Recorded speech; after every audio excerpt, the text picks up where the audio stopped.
जय हिंद दोस्तों, मेरा नाम तुषार है। सीजीपीसी नॉलेज हब के इस यूट्यूब चैनल पे आप सभी का स्वागत है। आज हम लोग कर रहे हैं करेंट अफेयर 5 अक्टूबर 2022 का।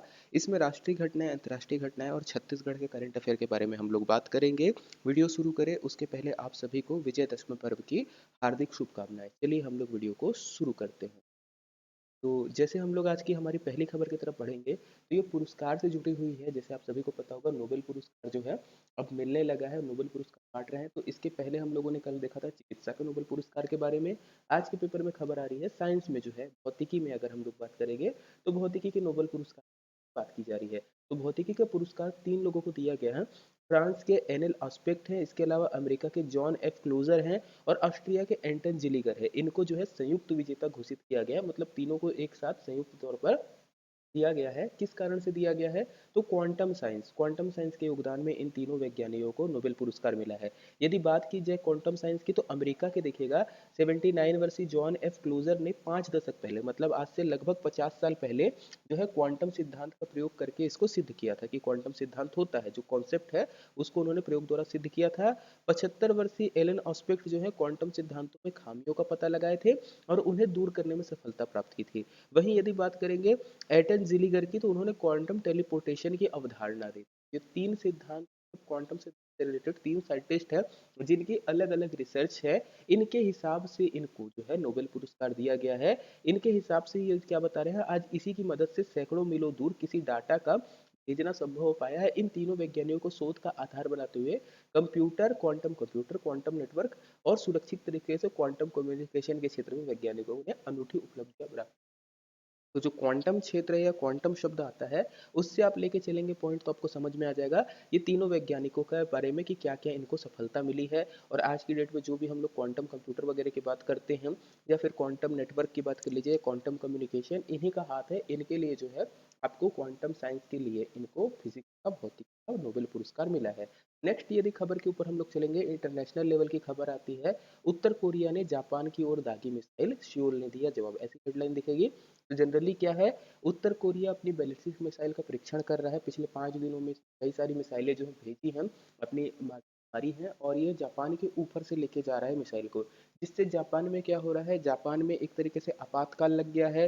सबके लोगों को बोला गया जापान के जितने आप घर पे रहिए। अब यहाँ पर क्या है, एक ट्रीटी है जापान और अमेरिका के बीच में कि जापान की पूरी सिक्योरिटी कौन देखेगा, अमेरिका देखेगा। बार बार जब उत्तर कोरिया ऐसा करता है तो उकसाने की बात कर रहा है किसको, अमेरिका को। और अगर एक भी मिसाइल जापान को लगती है या जापान के ऊपर कोई सुरक्षा कारण आते हैं तो हो सकता है अमेरिका इस युद्ध में आ जाए और थर्ड वर्ल्ड वॉर जैसे केस हो जाएंगे हमारे यहाँ। तो ये खबर जो है थोड़ा हम लोगों को डराने वाली है, तो इसको ध्यान पे रखना है।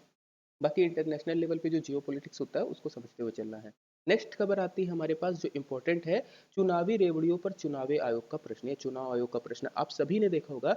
जैसे जैसे चुनाव आते हैं, क्या करते हैं नेता लोग कि हम आपको ये फ्री में दे देंगे, कोई बोलेगा आपको बिजली फ्री में दे देंगे, कोई बोलेगा पानी फ्री में दे देंगे, कोई बोलेगा स्कूल शिक्षा फ्री में दे देंगे, कोई और भी चीज फ्री में देगा, कोई बोलेगा स्मार्टफोन फ्री में बांटेंगे।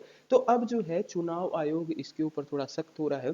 इसके पहले यदि आप देखोगे सुप्रीम कोर्ट ने भी बोला है, ये जो चीजें होती हैं, ये जो मुफ्त की राजनीति रहती है, ये कहीं ना कहीं आपका राज्य को और देश की आर्थिक स्थिति को कमजोर करता है। क्योंकि जो भी टैक्स वालों का पैसा रहता है, यदि सरकार सब चीज मुफ्त में बांटेगी तो वहां पर जो है टैक्स वालों के ऊपर या सरकार के ऊपर अतिरिक्त बोझ बढ़ेगा। तो अब चुनाव आयोग क्या कर रहा है, इसके ऊपर प्रश्न कर रहा है। अब राजनीतिक पार्टियों को फॉर्म भरकर जानकारी देने के बारे में बात करेगा।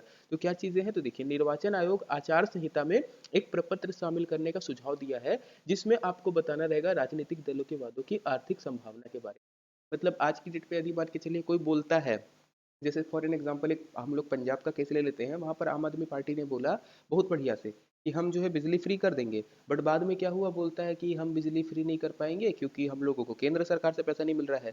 तो अब चुनाव आयोग जो भी, जब आप नामांकन फॉर्म भरोगे, अब जो भी चुनावी वादे पूरे करते तो उसमें आपको एक डॉक्यूमेंट सबमिट करने बोलेगा कि किस प्रकार से, यदि आप कोई वादा कर रहे हो फ्री का, तो वो किस प्रकार से आप पूरा करोगे, इसके बारे में बताइए कि कैसे वो आर्थिक स्थिति में फिजिबल है या नहीं। जैसे घोषणा होती है ना, जैसे आप भी करते हो कि शादी के पहले सबसे घोषणा कर दोगे, तुमको शादी के बाद रानी बना के रखूंगा, ये करके रखूंगा, वो करके रखूंगा। बट बाद में क्या होता है, जैसे शादी होगी उसके बाद बोलते हैं, यार इतना कंडीशन नहीं है।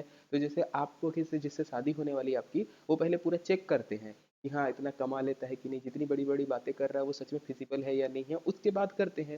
सिमिलर कंडीशन यहाँ पे है, चुनाव आयोग पहले ही बोल दे रहा है आप जो भी वादा करोगे आप एक प्रपत्र बनवाइए, उसमें डालिए कि आप इसमें किस प्रकार से जो है इकोनॉमिकली इसको संभव कर पाएंगे उसके बराबर।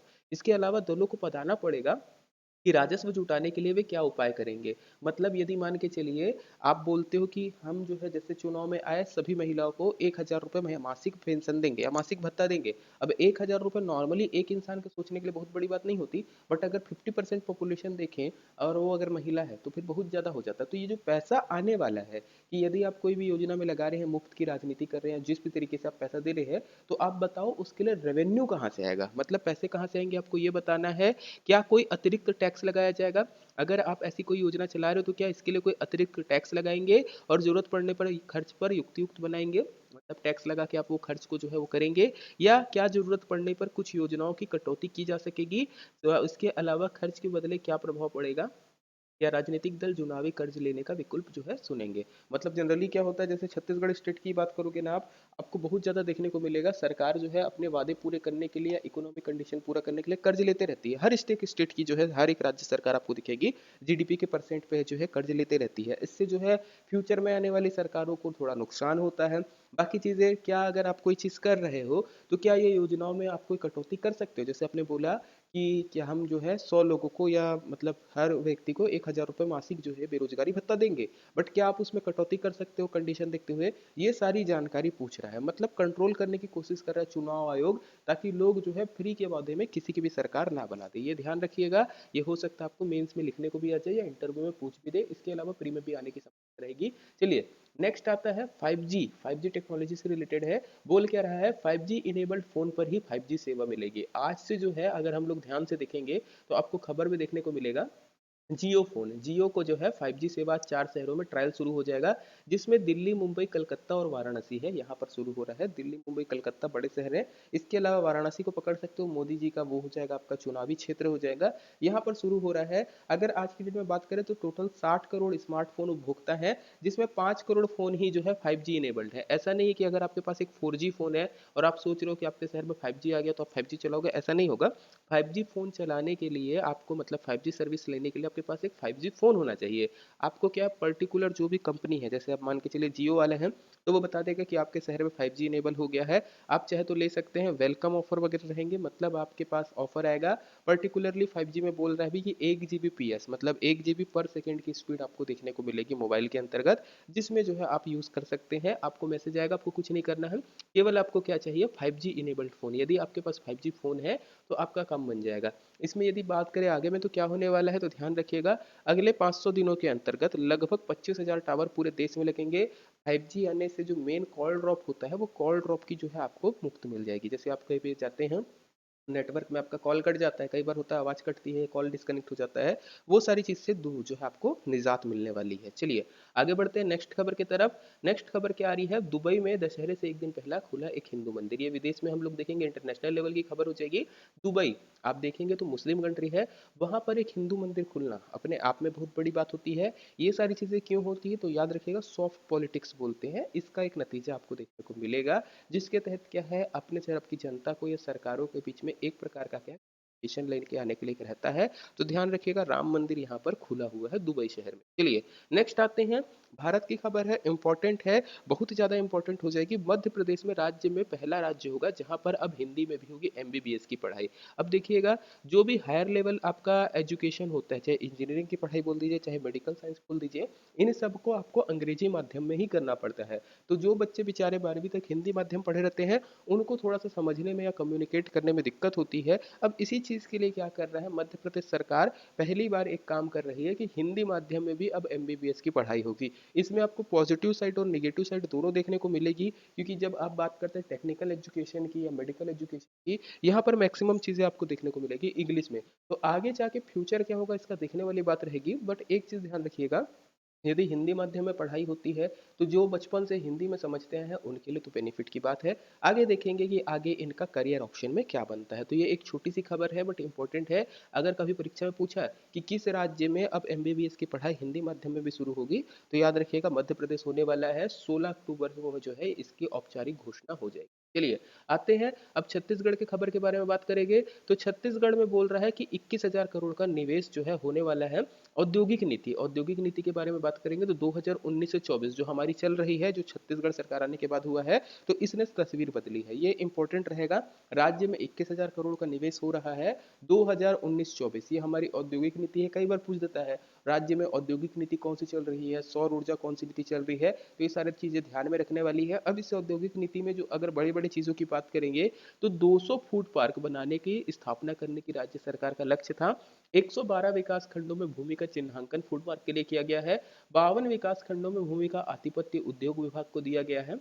इसके अलावा 350 करोड़ की लागत से 10 एकड़ में जेम्स एंड ज्वेलरी की जो है पार्क की स्थापना हो रही है रायपुर में। तो gems and jewellery park Raipur Pandri में बन रहा है, ये तो चीज है। इसके अलावा ध्यान रखिएगा, एमएसएमई सेक्टर को बढ़ावा देने के लिए, जो सूक्ष्म हमारे उद्योग होते हैं और लघु उद्योग होते हैं ना, उनको बढ़ावा देने का सरकार का लक्ष्य था, जिसमें हम लोगों को 21,000 करोड़ का निवेश जो है वाला है। तो ये इंपॉर्टेंट रहेगा, मे भी कभी आंकड़े में पूछ सकता है। लास्ट खबर के बारे में आज की बात करेंगे तो नवाचार ने किया कमाल, इस प्रकार से आपको देखने को मिलेगा। प्रदेश में बेरोजगारी दर जो सितंबर में 0.1%। ये सारी खबरें जो हैं बेरोजगारी के आंकड़े अलग तरीके से निकाले जाते हैं। इसमें कई लोग क्या है अभी कमेंट में डालने लगेंगे कि कहाँ पे है, हमारे पास तो रोजगार नहीं है, ऐसा वैसा। छत्तीसगढ़ अभी टॉप में चल रहा है, जिसमें बेरोजगारी दर बोल रहा है 0.1%। मतलब 99.99% लोगों के पास बोल रहा है काम है। काम का मतलब ये नहीं है कि सरकारी नौकरी हो वो रहेगा, कोई भी काम यदि आप काम करते हो, बेरोजगारी के जो आंकड़े हैं या मासिक स्थिति पे होगा आई थिंक, तो उस पर आपको देखने को मिलेगा 0.1% है। क्या बोल रहा है, देश का आंकड़ा कितना है, 6.43% है।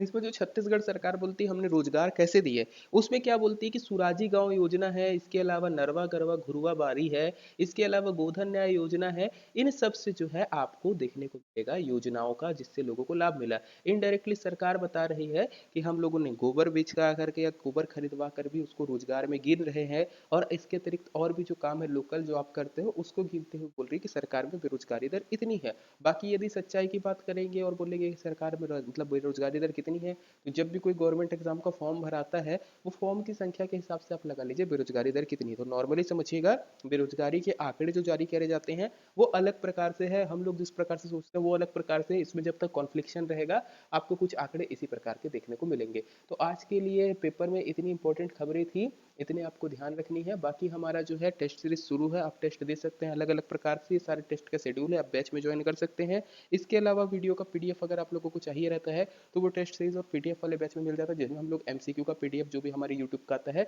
वो डाल देते हैं, ताकि आप प्रैक्टिस सेट में अपना काम कर सके।